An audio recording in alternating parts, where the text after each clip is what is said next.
Hello नमस्कार दोस्तों, Harshali academy channel में एक बार फिर आपका हार्दिक स्वागत है। हमारे आज के इस वीडियो में हम रीजनिंग के 10 अति महत्वपूर्ण प्रीवियस ईयर क्वेश्चंस के बारे में चर्चा करेंगे। ये प्रश्न हमने पिछले 2-3 साल में जो एसएससी की एग्ज़ाम हुई है उसमें से चुने हैं, ताकि आप अभी जो एग्ज़ाम्स हो रही हैं उसमें रीजनिंग के प्रश्नों के डिफ़िकल्टी लेवल को जान पाएँ और साथ ही आप परीक्षा के ट्रेंड को समझ पाएँ। आप जानते हैं कि एसएससी ने अभी अपना एग्ज़ाम शेड्यूल रिवाइज़ किया है, अभी जो लोकसभा चुनाव हैं उसके चलते। तो जो लोकसभा चुनाव के नतीजे आएंगे उसके बाद जून के पहले सप्ताह से एसएससी की एग्ज़ाम दोबारा होना शुरू होगी, जिसमें सबसे पहले जेई की एग्ज़ाम है। उसके बाद फिर जुलाई के पहले हफ्ते में सीएचएसएल की एग्ज़ाम है और अन्य एग्ज़ाम्स भी उसके बाद इस वर्ष के सेकेंड हाफ में ही होने की संभावनाएं हैं। तो अब उस हिसाब से अगर हम देखें तो हमारे पास सिर्फ 2 महीने का समय है हमारी तैयारियों को एक बार फिर से तेज तेज गति से आगे बढ़ाने के लिए, और सभी सब्जेक्ट्स पे, सभी टॉपिक्स पे एक बार फिर से रिवीजन करने के लिए 2 महीने का समय एक पर्याप्त समय होता है सीएचएसएल जैसी परीक्षा की तैयारी करने के लिए। दोस्तों, हम रीजनिंग के वीडियो नित्य प्रतिदिन आपके लिए लेके आएंगे, जिसमें हमने प्रीवियस ईयर क्वेश्चंस के बारे में डिस्कस किया हुआ है। साथ ही आपका फंडामेंटल नॉलेज मजबूत करने के लिए हमने हमारे चैनल पे प्लेलिस्ट, हर एक टॉपिक वाइज प्लेलिस्ट बनाई हुई है।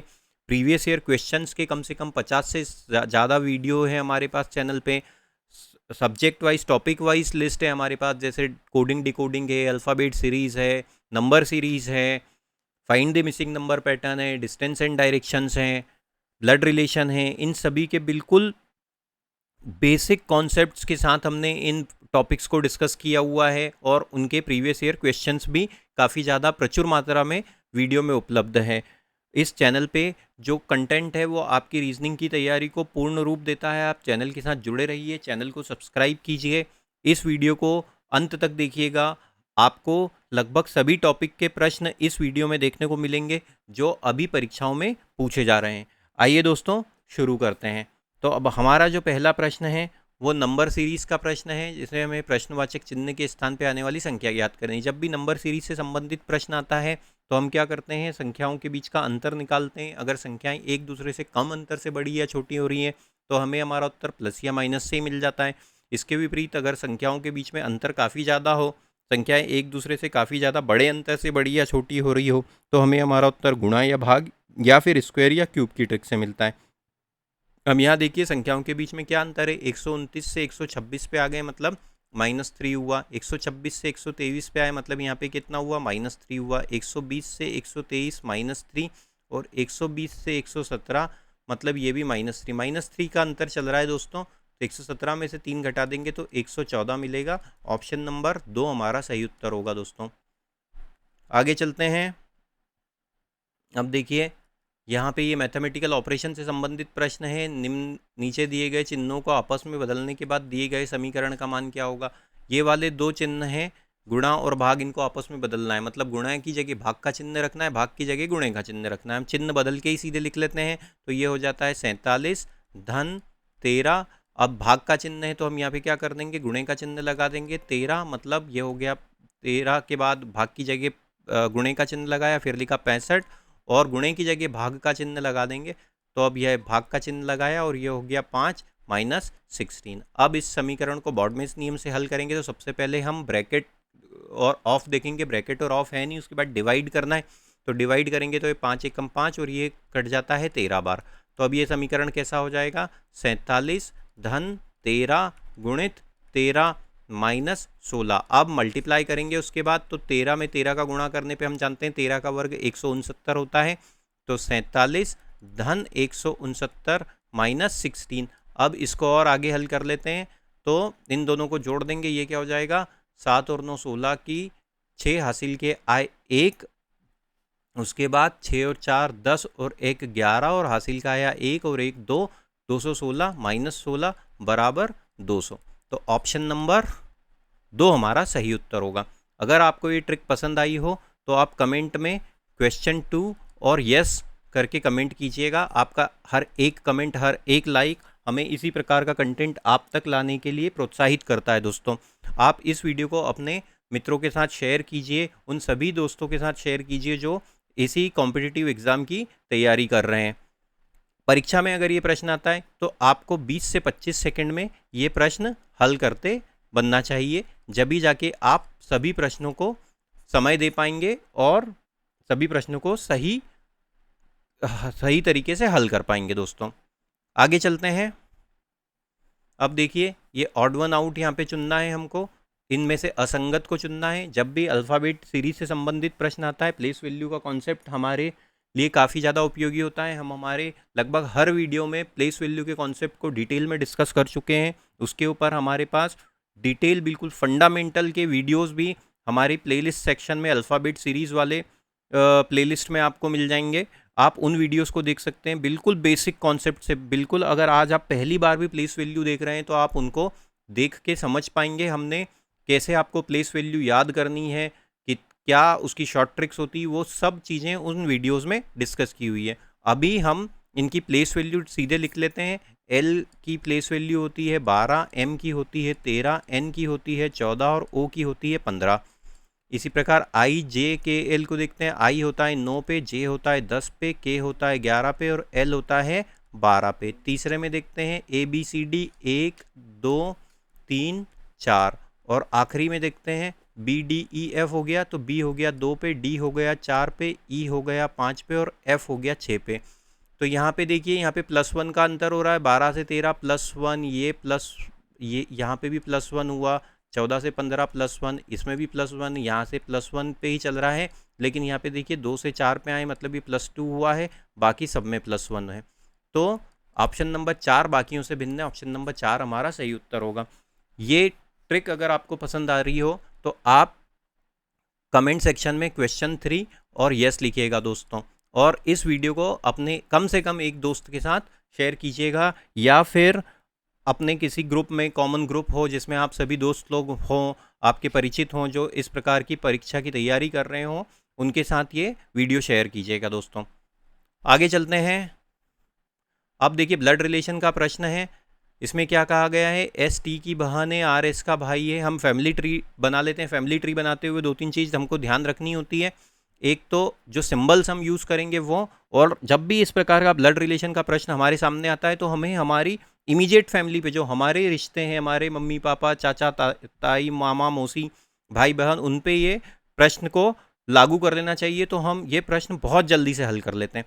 जो सिंबल्स हमें ब्लड रिलेशन के हर प्रश्न में मदद करेंगे, और हम पहले भी ब्लड रिलेशन वाले सब्जेक्ट वाइज वीडियोस में भी इनको डिस्कस कर चुके हैं। मैं एक बार फिर से रिपीट कर देता हूँ। जैसे अगर माता या पिता आता है हमारे सामने, तो हम उसके लिए वर्टिकल एरोस का, वन साइडेड एरोस का इस्तेमाल करते हैं। या तो इस प्रकार का एरो लेंगे माता पिता के लिए, या फिर इस प्रकार का, जिसमें हम माता या पिता को हमेशा ऊपर की तरफ दर्शाएंगे। अगर पति पत्नी का आता है तो हम डबल साइडेड हॉरिजॉन्टल एरो लेते हैं दोस्तों। किस प्रकार का एरो रहता है वो इस प्रकार का एरो रहता है, डबल साइडेड हॉरिजॉन्टल एरो रहता है। भाई बहन का रिश्ते के बारे में बात करते हैं, भाई या बहन के बारे में, तो हॉरिजॉन्टल वन साइडेड एरो लेते हैं, या तो इस प्रकार का या फिर इस प्रकार का। ये कुछ चीज़ें ध्यान रखनी होती है। अगर मेल है, मेल जेंडर है, तो उसके ऊपर हम प्लस का साइन लगाते हैं, और अगर फीमेल जेंडर है तो उसके ऊपर हम माइनस का साइन लगाते हैं। इस प्रकार से ये हमें हमारे प्रश्नों को हल करने में मददगार होता है, और फैमिली ट्री हम इससे काफ़ी ज़्यादा जल्दी से बना सकते हैं। अब प्रश्न में आते हैं। प्रश्न क्या कहा गया है, एस टी की बहन है, तो एस यहाँ पे है, और ये किसकी बहन है, बहन है इसलिए माइनस का चिन्ह, और ये किसकी बहन है, टी की बहन है। टी के जेंडर के बारे में भी हमको कोई जानकारी नहीं है, बस इतना कहा है एस जो है वो बहन है, किसकी है, टी की है। अब क्या कहा गया है, आर एस का भाई है। अब एस और टी यहाँ हो गया, आर और एस को भी हम यहीं पे पास में लिखते हैं। अब देखते हैं आगे चल के इनका कोई कॉमन कनेक्शन निकलता है क्या। अच्छा, आर एस का ही भाई है, आर एस का भाई है, तो हमको आर यहाँ से हटा देते हैं हम, और एस का भाई के रूप में इसको उधर लिख लेते हैं साइड में। तो आर जो है एस का भाई है, आर एस का भाई है, तो ये भाई हो गया, तो ये प्लस का साइन। देखिए ये भाई बहन है इसलिए हमने ओरिजेंटल एरोज यूज़ करें। अब क्या कहा गया है, यू डब्ल्यू की पत्नी है, यू डब्ल्यू की पत्नी है, तो यू किसकी पत्नी है, पत्नी है तो माइनस का चिन्ह, और किसकी पत्नी है, डब्ल्यू की पत्नी है। इस जानकारी को हम अभी अलग यहाँ पे लिख लेते हैं, तो ये डब्ल्यू प्लस का चिन्ह हो जाएगा। मतलब ये फीमेल है और ये मेल है। टी यू का पिता है। टी जो है किसका पिता है? यू का पिता है। टी पिता है इसलिए प्लस का साइन हो गया। और ये किसका पिता है? यू का पिता है। यू मतलब यू यहाँ पे है, ये यू उसका पिता है, तो ये वाला वर्टिकल एरो, और ये डब्ल्यू उसका पति है। मतलब ये दोनों दंपति है, कपल है। अब हमसे प्रश्न में क्या पूछा गया है? टी का डब्ल्यू से क्या संबंध है? तो ये दोनों पति पत्नी है। अब देखिए यू के पिता कौन है? टी है, मतलब अपनी पत्नी, ये डब्ल्यू की पत्नी के पिता हैं टी, मतलब अपनी पत्नी के पिता हैं, तो वो क्या हो गए? उनके उसके डब्ल्यू के ससुर हो गए। ऑप्शन नंबर 1 हमारा सही उत्तर होगा। फैमिली ट्री बनाने के बाद हमने ये प्रश्न बिल्कुल सटीक तरीके से हल किया। परीक्षा में अगर ये प्रश्न आता है तो आपको 30 से 35 सेकंड लगना चाहिए, उससे ज़्यादा नहीं लगना चाहिए ये प्रश्न को हल करने के लिए। कॉन्सेप्ट पसंद आया हो तो कमेंट में Q4 और यस लिखिएगा दोस्तों, Q4 और यस। आगे चलते हैं। अब देखिए यहाँ पे ये क्लासिफिकेशन का प्रश्न है। 3 किसी तरीके से समान है, 1 बाकियों से भिन्न है। बनाना हम जानते हैं केला होता है, एप्पल सेब को बोलते हैं हम, ग्रेप अंगूर को बोलते हैं, और कॉलीफ्लावर फूल गोभी को बोलते हैं। तो ये देखो, ये ऊपर के तीनों जो हैं ये फ्रूट्स हो गए और नीचे वाली वेजिटेबल हो गई। तो इस तरीके से ऑप्शन नंबर 4 पे जो कॉलीफ्लावर है वो बाकियों से भिन्न है। ऑप्शन नंबर 4 हमारा सही उत्तर होगा। परीक्षा में अगर ये प्रश्न आता है तो आपको 5 सेकंड से ज़्यादा का समय नहीं लगना चाहिए। जितना समय सिर्फ आपको ऑप्शंस को पढ़ने में लगा उतना ही समय आपका लगना चाहिए, और सीधे आपको ऑप्शन नंबर 4 पे टिक करना चाहिए। आगे चलते हैं। कोडिंग का प्रश्न है। हमको यहाँ पे इक्वेशंस दी हुई हैं। If 96C3 is equal to 32, मतलब क्या दिया हुआ है? 96C3 बराबर 32, और दूसरा क्या दिया हुआ है? 288C8 is equal to 36। तो अब हमको इस समीकरण का मान ज्ञात करना है। तो अब देखिए, ये 32 है, ये 96 है, और ये 3 है। हम जानते हैं कि 32 में अगर हम 3 का गुणा कर दें तो 96 मिलता है, मतलब 96 में अगर 3 का भाग दे दें तो हमको 32 मिलता है। इसको अगर ऐसे लिख दें 96 डिवाइडेड बाई 3, तो हमको क्या मिलता है? 3 तिया 9 और 3 दूना 6, 32 मिलता है। मतलब क्या हुआ? सी किसका कोड है? सी कोड है डिवाइड के चिन्ह का। अगर इसको यहाँ पे भी देखें 288 डिवाइड बाई 8 करें तो क्या मिलेगा? 8 एकम 8, 8 तिया 24, बचे 4, 8 छंग 48, मतलब वही भाग हुआ है यहाँ पे। तो 408 में अगर हम 6 का भाग दे दें तो हमको क्या मिलेगा? 6 छाएँ 36 और 6 8 48, 68 मिलेगा 68। ऑप्शन नंबर 3 हमारा सही उत्तर होगा। परीक्षा में ऐसे प्रश्न को लगने के वाला समय 15 से लेके 20 सेकंड। आगे चलते हैं दोस्तों। अब देखिए, कोडिंग डिकोडिंग का प्रश्न है। गर्ल को इस प्रकार से लिखा जाता है, तो कैप्ट को कैसे लिखेंगे? फिर से प्लेस वैल्यू का कॉन्सेप्ट हमारे लिए हेल्पफुल होगा। यहाँ पे देखिए, GIRL, इसकी प्लेस वैल्यू लिख देते हैं 7 9 18 12। इसको कैसे लिखा गया है? QWNL के रूप में।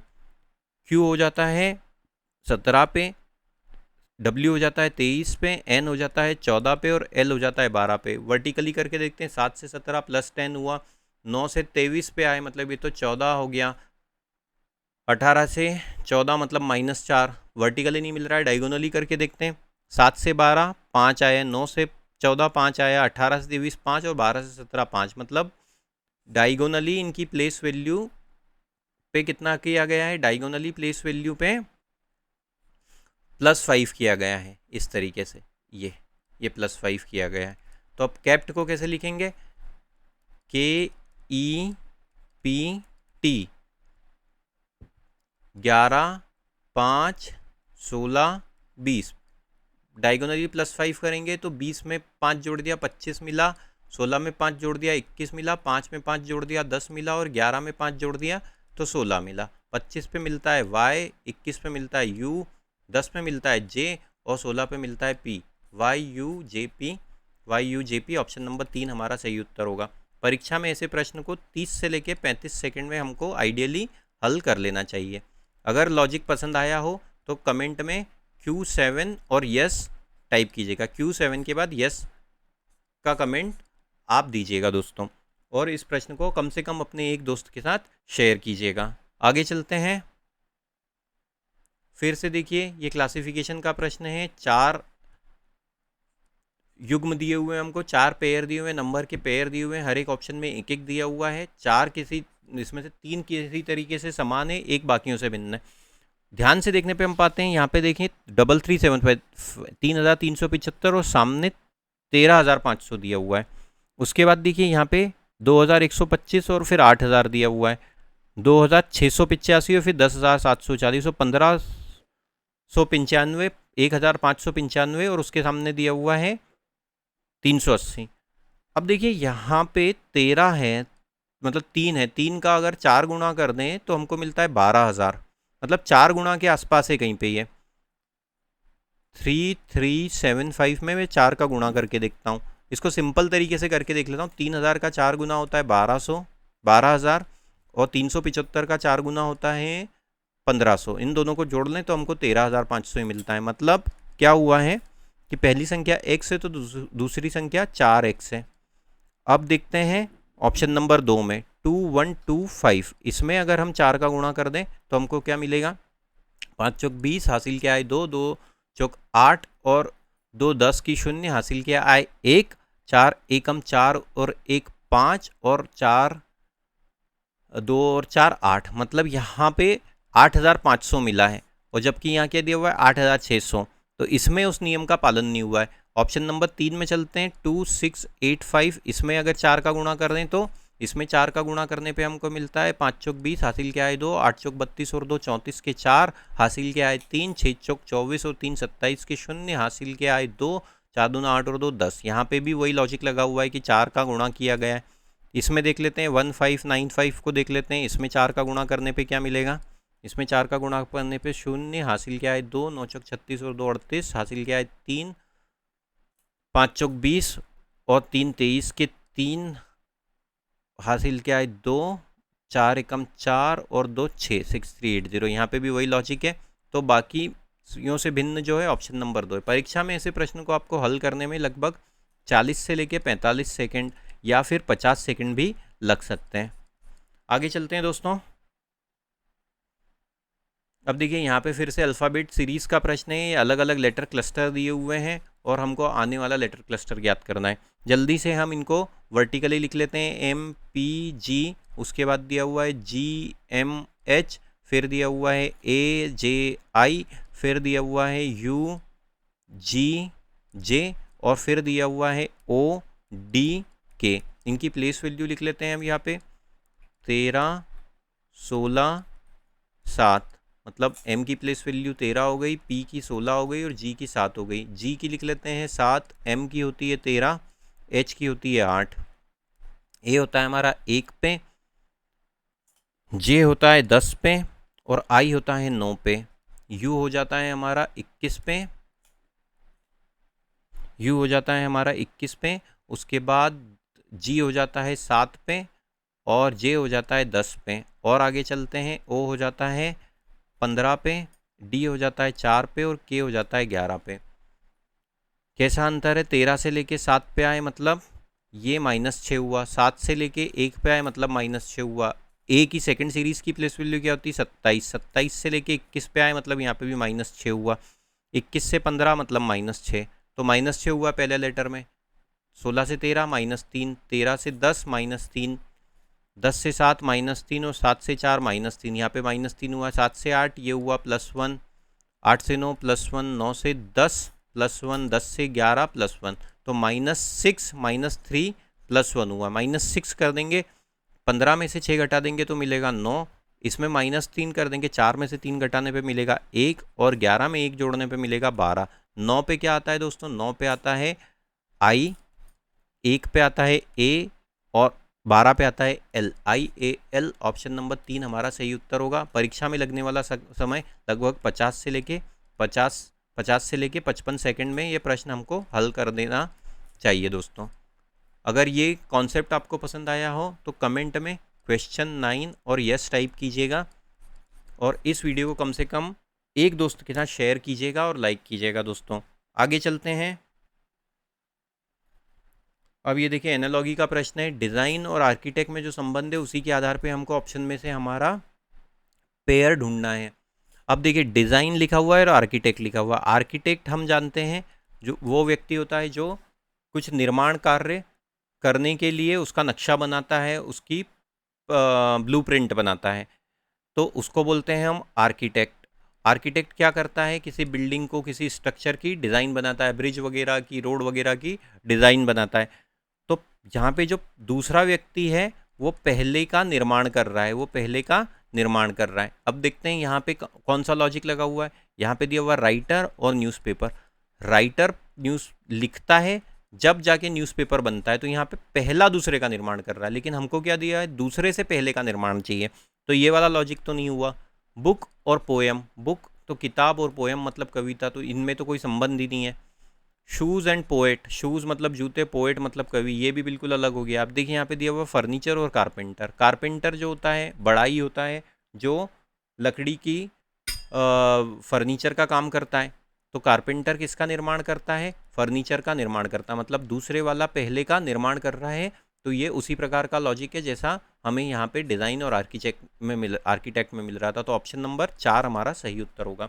उम्मीद करते हैं दोस्तों वीडियो आपको पसंद आया होगा। इस प्रकार का कंटेंट हमारे चैनल पे भरपूर मात्रा में उपलब्ध है। लगभग सभी टॉपिक हमने रीजनिंग के कवर किए हुए हैं, और हर एक वीडियो में अगर हम देखें तो हमने 15, 20, 10 इस तरीके के प्रश्न डिस्कस किए हुए हैं। अभी तक हम हमारे वीडियो पे 3000 से ज़्यादा प्रश्नों को हल कर चुके हैं। आप ये सब वीडियो देखेंगे तो आपकी रीजनिंग की तैयारी लगभग पूरी हो जाएगी दोस्तों।